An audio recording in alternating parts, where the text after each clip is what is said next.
What's up guys, Beamu here, and I'm back. I know you guys miss me, but there's no time for that. Do you guys see what I'm seeing right now? Yeah, you're not hallucinating, man. I battled SacredFireNegro. Now if you guys don't know who SacredFireNegro is, he's a poke YouTuber. He's a really big poke YouTuber. His real name is Nick, and this is just awesome. I'm still in shock. I'm still in awe that I actually got to battle him. As you can see, the battle view is inverted just because they put his name before mine. So you're gonna see the battle from his perspective, but I'll be narrating from my perspective. But it doesn't even matter. I got to battle him. Well, honestly, it wasn't like it was like we didn't arrange it.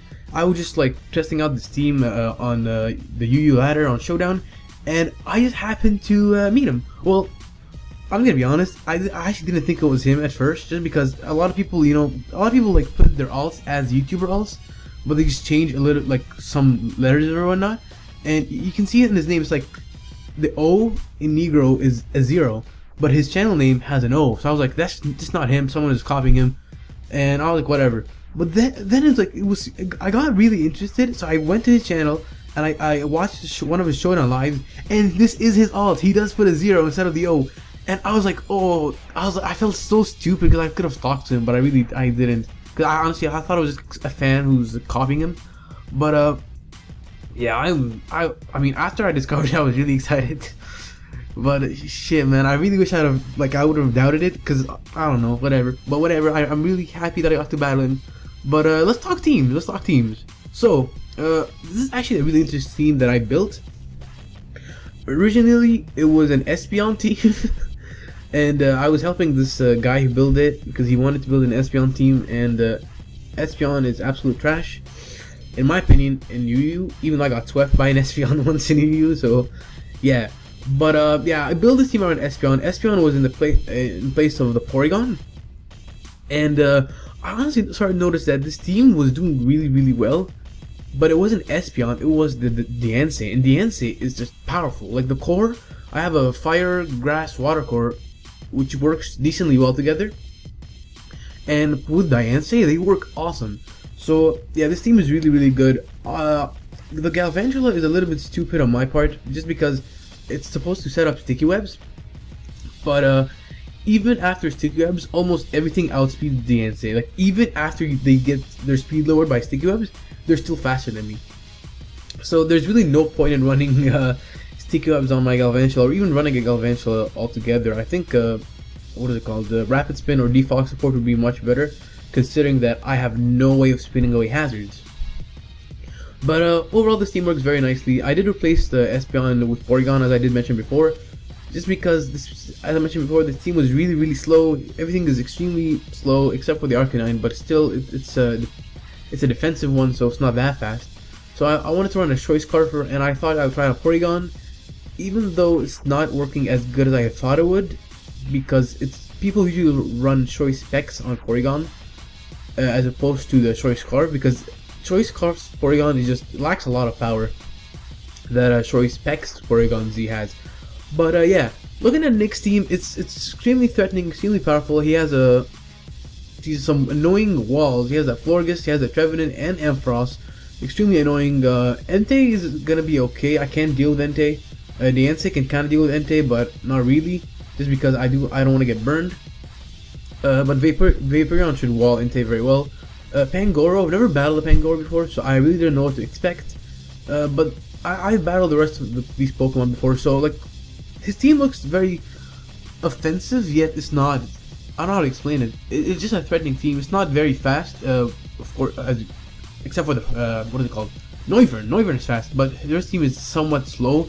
Definitely faster than my team, but yeah, let's get into the battle. So I'm gonna lead off with my Galvantula, as he leads off with his Noivern, and I'm Focus Sash. I'm actually gonna stay in and go for the Stickies, but he's actually gonna flinch me, which is okay by me. I'm gonna switch out here into my Diancie just to wall him, and he's gonna go for the Air Slash again. Doesn't matter, and I know he's gonna switch into the Trevenant, so I'm actually gonna go for the Stealth Rocks, because I need those up to hinder his Noivern, and Entei kind of useless just because he can't keep switching them in and out.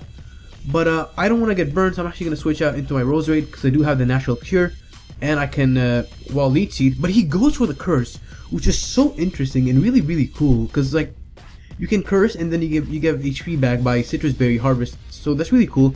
But I'm actually gonna predict that Will-O-Wisp and switch to my Galvantula, but he's actually gonna predict that very nicely and go for the Shadow Claw and knock my Galvantula out.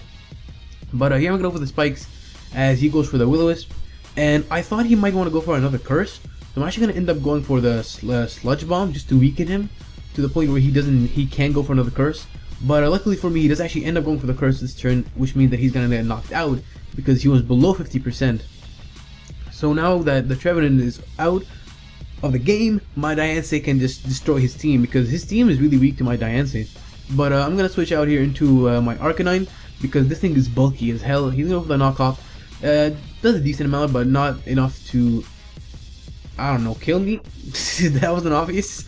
Here I'm gonna go for the Toxic, predicting the Ampharos. Looking back at it, that was extremely stupid. I should have just went for the Flare Blitz, because it would have done a decent amount of damage to Ampharos. But I thought, like, oh, it's Mega Ampharos, it's not gonna do that much. But it doesn't Mega Evolve right away, so that was really stupid.